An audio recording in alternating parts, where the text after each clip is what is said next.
If there's one thing the internet doesn't need, it's more low quality content. So never put out anything you're not proud of. There's so much fluff on the internet that is so low quality and it would just make your brand look bad. So care extremely much about putting out high quality stuff at the highest volume you can do, but make sure it's high quality. What does it really mean to be a thought leader in B2B? That's what we're here to find out. This is the Notorious Thought Leader, a podcast for B2B marketers who want to generate demand by creating content that builds credibility and thought leadership. In each episode, Erin Balsa helps demystify thought leadership and uncovers how companies are using thought leadership to generate demand. Let's get started.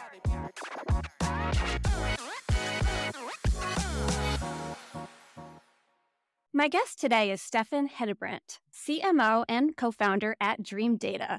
Thanks for being here, Steffen. Thanks a lot for inviting me, Erin. I'm really looking forward to it. Same. So regular listeners know that I kick off every episode by asking the same question: what the fuck is thought leadership? But today is the dawn of a new day, Steffen. So I started the show 8 months ago it was a passion project, and I really just wanted to develop a collective understanding of the term thought leadership. And, after conducting 20 interviews with marketers and leaders such as yourself, I think we have accomplished that goal. So going forward, I'm going to retire the question, and I'm going to focus less on what thought leadership is and more on how to build and execute content strategies that build thought leadership. So to that end, I'd love to talk today about how thought leadership comes into play at Dreamdata. But first, can you just tell me and the listeners a little bit about what your company does? Yeah, happy to, Erin. In simple terms, you can say that we want to help our customers understand how they produce pipeline and revenue. We only work with B2B companies. And our approach to this is essentially to provide a B2B go-to-market data platform that contains any digital touch that touches your accounts. So we can help you understand the timeline of every account and the things that are consistently present when you win deals. And we can help you spot marketing activities, sales activities, etc. that, doesn't yield any return. The way we do that is that we extract data out of whatever silo that it lives within. Typically, that's a CRM system, marketing automation system, a website, ad platforms, etc. So we want to have it all into one bucket, and then our algorithm starts to clean it up and analyze this data. And the last thing we now start to do is also acting upon this data, where we can help inform ad platforms about which ads to buy and which people to show the ads to, etc. So it's essentially, we'll take everything that touches your customer journeys and try to make you smarter and act upon it as well. And God, there's such a huge need for that. I know with the majority of the clients that I start working with, not all, but many have a huge problem with trying to understand where their best customers are coming from. And, a lot of times it's because they just don't have, a single source of truth for their siloed data. And I noticed that you actually frame your solution that way on your website. So it says, the modern B2B go-to-market tech stack is disjointed and siloed. And hell yes, I think most of us that have worked in marketing for any length of time know that is absolutely true. And then you also say, Dreamdata puts an end to silos and delivers a single source of truth, which is so needed. So it's a really clear before and after. I love it. It's a really clear problem and solution. You do a really good job expressing that. And I personally believe that, effective content marketing requires empathy and a deep understanding of your target markets, your target audience's problem, right? If you don't understand the problem, how can you ever truly give them a solution? So before you started this company, you were a former head of marketing. Did you personally struggle with this problem yourself? Yeah, I would say I severely struggled with it because I think what you discover when you've been in marketing long enough is that if you don't have any good arguments, preferably data that you can show, then it can be hard to attain budgets or to maintain headcounts or get more budget to try new stuff. So I've always been interested in this question about how is it that we produce money? How is it that we make money in this company? Because I think all of us that have tried the B2B know that customers doesn't just show up at your doorstep. It takes a very, very long path to get there. And to give you a simple example of this problem and why I thought that there's probably a company you could build here if somebody had the technology. In my last tenure at my last company, I was leading the marketing team. From one year to another, we'd been heavily relying on paid ads as kind of the driver of demand, but we also knew that we couldn't just keep going down that path forever. You can't win 6-7 figure deals just getting clicks on Facebook ads. So from one year to another, we hired a content team with a writer, a designer, a videographer, and a manager for the team. And for the first period, I could only show the management team that, okay, organic traffic in Google Analytics is going up, or, in the search engine tool we were using, rankings were improving, but you can't pay salary with any of these two things. And what I then coincidentally got introduced to my now two co-founders, Lars and Ole. They had been solving this problem at another company where they were at before. And we gave them access to our data, and with their ugly prototype, they could actually show me that some of the content pieces that this team had been developing were actually super valuable. In this case, it was very specifically, it was alternative articles to the biggest brands in the industry that we were trying to compete. And we could see that there would be like $60,000 associated to one of these articles, $80,000 to another of these articles. What I mean by that is like actual deals that were closed won, that started their journeys from these pieces of content that we had been developing. So I could really see there that, okay, this is a very real problem for anybody in B2B, because the odds are stacked against you in marketing, because if you have your journey, then like sales are the ones that signs the contracts, but contracts doesn't just get signed. They have to, the demand has to come from somewhere. And quite often it comes out of content either used in ads or like being found organically through Google or some other search engine. Yeah, a lot of times as content marketers, we have this feeling that our content is driving demand. We hear it anecdotally. We might ask this question on sales calls. We might have a form when people, request a demo or sign up for the free trial. How did you hear about us? And if we get lucky, they'll actually remember, oh, it was this report or it was this podcast episode. We don't usually get that lucky where we get specifics. Yeah. So it's really hard to know. And another problem I've seen that I'm curious if your solution is able to solve, or if this is kind of like a step back. Yeah. I've seen some companies who they're not properly set up with attribution. And then within Salesforce, they'll have like one giant campaign where they'll lump in all thought leadership. So that could be their webinar, their podcast, their reports. It's all just in one Salesforce campaign. And then you can see, okay, great. So basically all the marketing we've done other than paid ads has contributed to this much revenue, but it's really hard to distill if it's coming from the podcast, if it's coming from an individual report, or like you said, an individual article or content series. So what if a B2B company has, all of their thought leadership content campaigns in one Salesforce campaign? Is that a problem you can solve, or would that be something where you're kind of working with them to teach them how to first set up campaigns so that your software is able to help?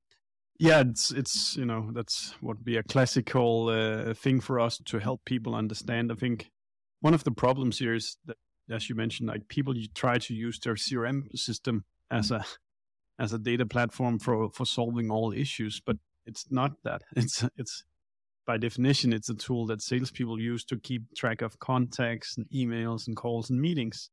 So it's not really wired to understand things like the impact of content and different pieces of content. So the way that our product works is that we will We can use Salesforce campaigns if the company finds it meaningful. But normally we would do our own, you can say, modeling of the data. And what we typically use is the tracking script we have that sits on people's website. We will monitor every single session that people have, whether they're anonymous or we now know who they are. And then we can look at, did they look at webinars? Did they look at thought leadership pieces, downloaded ebooks, etc.? And then you can basically go as granular as you want on each piece of content. We do also have a content analytics, you can say, feature where we can look at which pieces of content do people look at if they sign contracts with you, which is something that I've started to become more and more interested in. I think typically you've looked at content through the lens of which page do people land on, and what happens in that one single session when people land on this page from an ad, organically, or wherever they come from. We can reverse that so you can look at, okay, every URL that this account that we won looked at, which are those, and then we can summarize that up to, all the accounts that you've won. And what we typically see is that the pages that influence real revenue is very typically not the pages that would be the traffic driver or the landing page. So it's boring stuff like the about page people care about, integrations page, your community page, all these kind of pages where you would go to do your due diligence when you're making a decision about buying a product.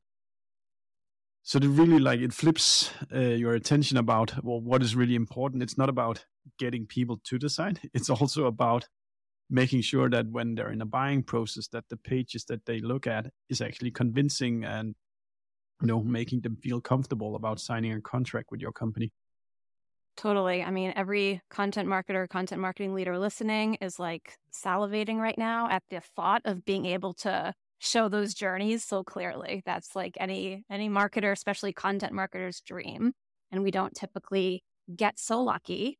So marketing attribution is obviously a complex topic.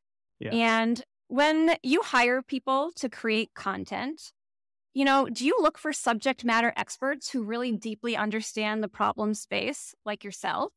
Or do you look for a different skill set? Good question. I think one thing is that, we're based in Denmark. So one thing the first thing we look for is somebody who's a native speaker, like British or American. So once that's checked off the list, then I tend to look more for whether people are great writers or not. And hopefully you'll start to see as they write that they actually demonstrate that they have some ability to dig deeper into what is it your product does and why is it important, etc. I think it's okay that you don't know a very niche, geeky topic like marketing attribution, but if you have a natural curiosity and passion for learning stuff, I think that's probably more important. And then, a natural ability to be a pretty good writer. Then we have plenty of people at our company who can be subject matter experts on things as data warehouses, attribution, ads, all that kind of thing. So what we typically do is whenever we define an article that we want to write, if it's a technical one, maybe the writer sits together with the data scientist and interviews them.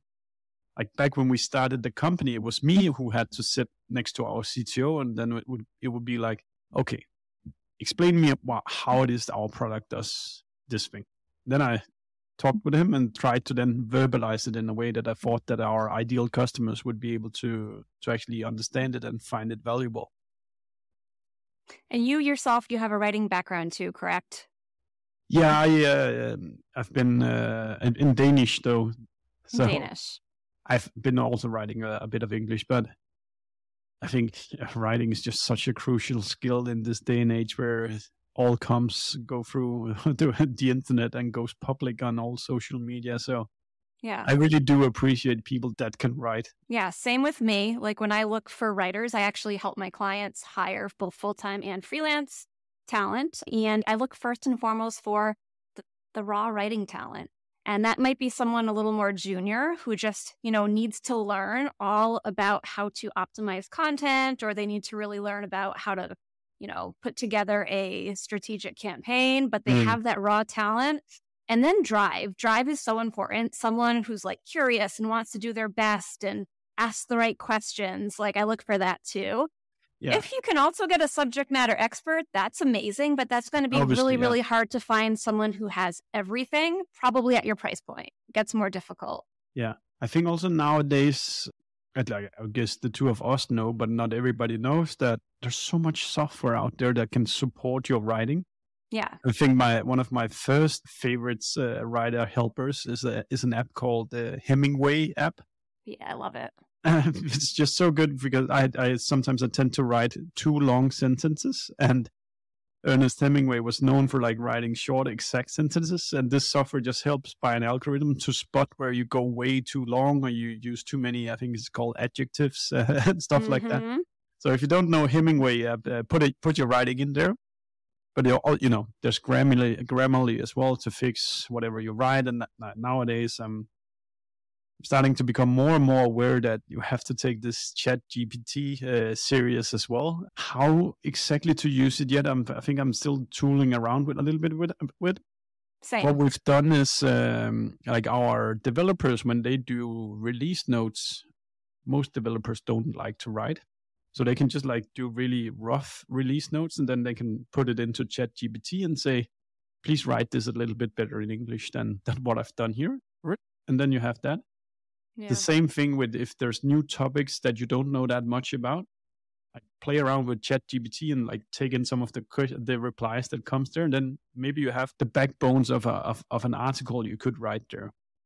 But is this thought leadership then, or is it just you looking like anybody else who starts to use ChatGPT, which most of the internet will be doing within the next 1-2 years? Exactly. Yeah, that's great for educational blogs, but like you said, it's not going to be anything new that you're adding to the conversation. So if you are using thought leadership, or if that's part of your strategy to drive demand, then ChatGPT is not good for that.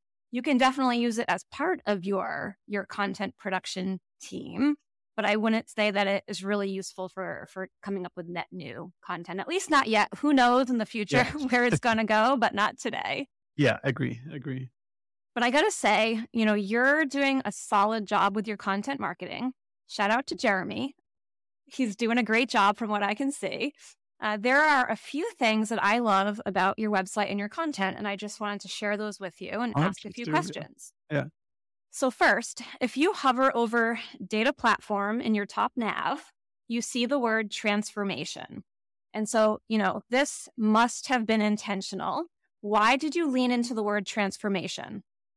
Yeah, so this is actually where you can say our website and business is a little bit challenging because, like roughly speaking, maybe we have two personas we need to cater to. We have marketers, which I know very deeply. But then there's also the ops, the data engineers, data scientists of the companies where I'm not a subject matter expert. So like a word like transformation, we've gotten that out of, our data science team and our CTO that can tell us, when it's called data, it's called transformation. It's not called changing or different adjectives. So, and I think this is so important when you make content, that you need to use the words that your little niche ICP is using, or otherwise they will spot your bullshit immediately. Right.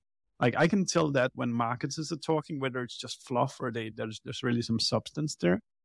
But I can't do it always when it comes to like data programming, engineering stuff. So then we go to our engineers and ask, like, is this legit? Are we using the wrong words here? Or like, I don't know how you've been going about this, Erin, where you're going into functions where you're not really the subject matter experts on things. Yeah, I mean, so I write for a lot of sales tech and RevOps tech type companies. Yeah. So they're speaking a lot to ops people as well. Yeah. And really, I've never worked in ops. I have a general understanding as I was a former marketing director. So I partnered with the ops team. Yeah. I had the same attribution challenges that all marketing leaders have had that your company is solving for. Yeah. So I understand it, but I do not know all the terminology that they use. I have not been an ops professional for 2 decades. So yeah, it's just by talking to customers and talking to internal subject matter experts in the space. When I started at my last company, we were creating content for, CHROs, like C-level HR leaders at organizations. Some of them were very large. So these are very smart people who might have been working in their career for 30 years. And here's me like, hey, day one, I'm writing content and I don't necessarily know. So one of the first things I like to do, if possible, is get access to the customers. Start off by interviewing customers, and not just for learning. You can interview them for learning while also creating case studies, customer stories. And that's a really good way to make sure you understand, A, the inflection points that cause people to want to reach out to request a demo or to sign up for a free product. Yeah. You're also understanding the lexicon that they use within their industry and their profession. And it's just a really kind of low-hanging fruit, easy way to accomplish both tasks. You're already creating content, making some early impact, while also getting to deeply understand the nowadays the there is also there's the old school way of just sitting in on sales calls. So the sales meeting has a meeting booked with an ICP customer. Just sit on it and listen to what they say. But it also comes in an aggregated form now through Gong and other players that if the salespeople actually record all their calls, you can go in and re-listen to what is the words that the customers are saying that we should probably steal and reuse on our website, because that seems to be the terminology that a CHRO would be using nowadays. Yes. Oh my God, those tools are amazing. Conversation intelligence tools, and they're getting really advanced. There's a tool called Q for Sales now, and it doesn't just look at the words that someone's saying, which of course that's important, but words can be taken out of context, right? So it also can look at your tone of voice when you're saying something, your pupil dilation, your facial expressions. So you can really get context around how your content or your words are landing. And it's so, so important, not only for sales, but for anyone on the GTM team, marketers. You want to make sure you're taking those learnings to inform your content campaigns. People that are helping with sales enablement, you definitely want to be watching those, maybe not the whole call, nobody has time for that, but at least be surfacing those key moments. And those tools are really good for helping you surface those key moments. There's a Danish company that's called Develop Diverse. They basically help people write better job ads. Oh, cool. And it was quite funny. I put up a job post recently where it was kind of just, you need to have these 10 skills, otherwise don't apply to the job or something like that. And when you use this technology, you start to spot that that's a super masculine way of writing. Right. So you're probably only going to get men. 80% men applying for this job because no one is able to do all these skills, but men thinks, I can do it anyway. Whereas stereotypically, females would be more like, I can't do all these things, so I'm not going to apply for these things. So I was just coming back to what you said about voice and tone. It matters immensely in how you write, sound. Yeah. Are we safe here? Are we aggressive? What are we doing here? So you have to be super aware about these things. And especially leaders who are contributing to either writing or reviewing job ads to build their dream team. You absolutely need to be looking out that you're not using words like, crush your goals, or those are really masculine words. And it's great. You definitely Did you read my job post? Yeah, right. You're like, hey, you want to make sure that you're using words that are going to attract, the right kind of people. And maybe, you don't also want to use words that are going to push great people away because they're going to think, I'm not going to fit with this culture. Like that word turns me off. So it's always good to get a second set of eyes on your job ads if that's something you're not currently doing. Cool. So when I create content strategies for clients, I use content pillars, and they always map back to product capabilities and use cases. So, data transformation for you would be like a natural content pillar. So can you tell me about a successful content marketing campaign that focused on, pillar topic and helped you position Dreamdata as a thought leader? Yeah, there's one that we're quite proud of, and you can say the content pillar here is customer journeys or B2B customer journeys, which is at the core of what we do that we help our customers explain, understand. And last year we did a study of our present customers where we averaged it, or we generalized the data, so I kept it anonymous, but started to look at how long is our customer journey actually, and then turned that into a benchmark report where we could say the average customer journey in a B2B company with Dreamdata would be 192 days from the first touch until somebody bought. That'd be more than 2 people involved in every deal. There was 31 sessions involved in every deal. And these benchmarks really caught the eye, I would say, of a lot of B2B marketers out there on LinkedIn, but also different kind of software vendors started to spot that these benchmarks came out in their favor. So a good example is that we found in our benchmarks real perhaps not scientifically correct benchmarks, but it was more than 400 companies that we looked at, that if people come from review platforms, they convert faster into new business. They're more likely to become new customers. And G2 took that benchmark report and started to pitch that to journalists because here's some unique data that we've not seen anywhere else. And we want to let more of our followers know that if you come from a review platform to a website, then that's high quality traffic for your business. Mm-hmm. So this thing, and this is what I think, that's how I perceive thought leadership is when you have something unique to offer to the industry, the niche that you're in. That's when you're kind of just breaking down the word thought leadership. That is when you're leading the thinking in your industry. Right. Oh, the customer journey is at actually on average 192 days. That's a lot longer than the salespeople replying, oh, when we get a lead in the CRM system, they convert in 80 days or whatever they reply. So we found out the journey is actually a lot longer than what the salespeople expect. Yeah, because think of all the activities that happen before they ever fill out the form, right? Exactly. Yeah, so I love that. I talk a lot about original research. I do mostly survey-based research, but I also think and have done exactly what you're doing, which is taking your anonymized user data and finding interesting benchmarks. That's also a great example of co-marketing, either partnering with another company from the get-go or finding a way to work in another company into your content so that they then help you spread the message, distribute that content because it makes them look great too. Why wouldn't they want to distribute that? Actually didn't think about it as a strategy before you said it now, Erin, but that is actually brilliant. If you can find a partner that has 10x reach of what you do, then they will be the happy messenger of your content, I'm pretty sure.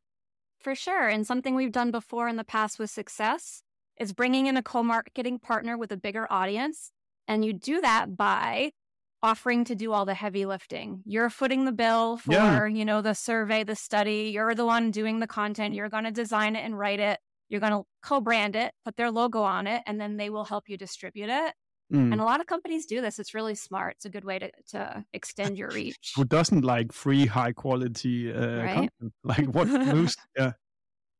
All right. So back to what I love about your website. Number 2, I think you do an amazing job of using graphics and graphic design to help people wrap their heads around complex subjects. So you have a nice before and after graphic on the homepage showing this siloed GTM tech stack versus this really nice holistic solution that can bring all your data together in a centralized way. And then again, under that data platform dropdown, use graphics to visualize the flow of data through your platform. So first you extract the user data from across your tech stack, then you transform the data by cleaning it, enriching it, and so on. Super simple to understand. I think you do a great job there. So how important is graphic design when it comes to evangelizing that transformation, that before and after state? Yeah, I think you just dip your toes in how important it is. I think it's, people learn and perceive things in different ways, and some do like just to read really long stuff or like listen to a podcast. But I think a lot of times an illustration where you've really put some thoughts into crystallizing what is the complex thing here and how can we in a simple way explain what it is, that goes a long way. And it's always a battle for people's attention, and the next minute their phone will ring or somebody writes you on Messenger or something like that. So if you only have these 30 seconds, 1 minute, 2 minutes with people, then the graphics you have on your website needs to be super crystal clear for people to perceive, okay, what is this product? What is it that it does? Is it valuable for my company and so forth? Love it. Even within articles, blog posts, I think it's really important to both include screenshots when appropriate and also just graphic visualizations. A tool that I use all the time. It's a free tool, although I did eventually upgrade to the paid plan because I love it so much. It's called Excalidraw, and it lets you create these really nice visuals, which you can then put in line with your content, pass it off to your designer, and they can design it on brand. But if you have the paid plan, you can actually use custom brand colors. So you could even just use those. They're very lo-fi, but they're very cool, and you can just ship your content faster without having to wait to, push it through the creative team. And a lot of times that's a pain point for a lot of the companies I work with because it can slow content production down by several weeks. Yeah, absolutely. All right. So third, under the resources dropdown, I love that you have a mix of content formats. So you have a podcast where you explore the biggest challenges that your audience faces along with innovative solutions. You have a content series called Recipes, which is essentially product-led content. You're showing people how to solve specific problems using Dreamdata. For example, know which Google Ads campaigns to scrap with Dreamdata. So people know they're burning money. They know that they're, spending all this money on ads and they're not 100% clear on which ones are actually performing. So you're going to show them through screenshots and a video. You actually walk them through doing this, which I think is really smart. And you use a transcript underneath the video for people that don't want to sit there and watch the whole video. And for the search engine as well. And for the search engines, which is another question I'm getting to. And a blog that features not just basic educational articles, but also that original data-driven insights that we were just talking about. So for example, your B2B email benchmarks, where you also explored anonymized aggregated data from your users. So I'm not sure if you've seen floating around on the internet, but I have a framework that I created called the Content Sweet Spot Framework, and I use it with my clients.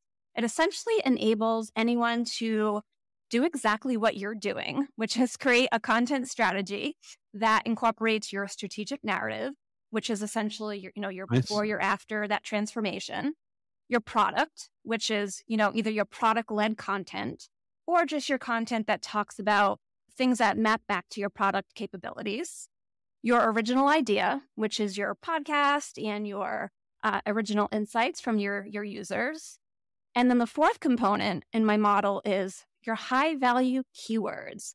So you just hinted at this when you said transcripts are for SEO value, but is optimizing your site for search something that you are focused on? Yeah. So first of all, thank you so much for talking so positively about our website. I'll make sure to mention it to the team. Yeah. So yes, absolutely. We do care a lot about on-page optimization of our website. I think that's the short way to put it. We use a tool called Ahrefs, ahrefs.com, that helps scan the website for any like flaws, etc. So we try to, for every article we put out, the most important thing is that it's valuable for the reader of it. But secondly, if we can spot the keywords in there align around a certain topic, we will like comb it a little bit to make sure that it has a chance in the Google lottery as well. And kind of actually SEO was kind of one of the first crafts I learned in marketing. So I still keep it on the radar, but it's for many companies, I don't think SEO as a standalone thing will be what saves your company. Unless you're extremely good at it, then it can be highly effective. But what I mean is in our industry, we're competing against people who knows the game as well. So kind of that's why actually I thought thought leadership is going to be much more important than trying to rank on marketing attribution, because then, okay, we're competing against HubSpot. Great. Okay. Right. We're never going to take number one on that one. So it's much more important to create unique thought leadership content at large, rather than trying to think about SEO as the one that is going to completely nail all the demand that we need. Does that make sense, Erin? I couldn't agree more. Okay. It makes perfect sense. And it's how I approach content strategies. I never just do SEO. It's always this kind of holistic model that all works together. And especially as the internet's getting more saturated, and will only get more saturated with the rise of AI created content. Yeah, actually, one thing you just said before, I think it's extremely important that the content connects to your product, like what you're trying to sell, because we, as marketers, we cannot, we have to tell great stories, but it also have to connect to the product that we represent. Otherwise, most likely no revenue is going to come out of it. And if no revenue is going to come out of it, we're going to get fired, or the business is going to run out of money, or something like that. So I think the magic is then like joining the great storytelling, the great content together with, sometimes you just need to do a screenshot or a small video of how the product works. That needs to be some kind of bridge from the consumption of this great piece of content into something that you can buy, which is going to fund your salary and all that, those kind of things. So last question, if you were going to leave listeners with any tip or a bit of advice, it could be professional or personal, what would that be? I think now that we're speaking to content marketers, if there's one thing the internet doesn't need, it's more low quality content. So never put out anything you're not proud of. There's so much fluff on the internet that is so low quality, and it would just make your brand look bad. So care extremely much about putting out high quality stuff at the highest volume you can do, but make sure it's high quality. Hallelujah. All right. That's a great note to end this episode on. Listeners, if you go to the show notes on Motion, my podcast agency's site, I will leave links so that you can connect with Steffen and check out the amazing Dreamdata website. So thank you so much, Steffen, for coming on the show. I hope you have a great rest of the day. Thank you, Erin. Thanks for joining us on this episode of the Notorious Thought Leader. If you're looking for more stories from marketers who are generating demand from thought leadership, then visit us at motionagency.io/notorious. See you next time.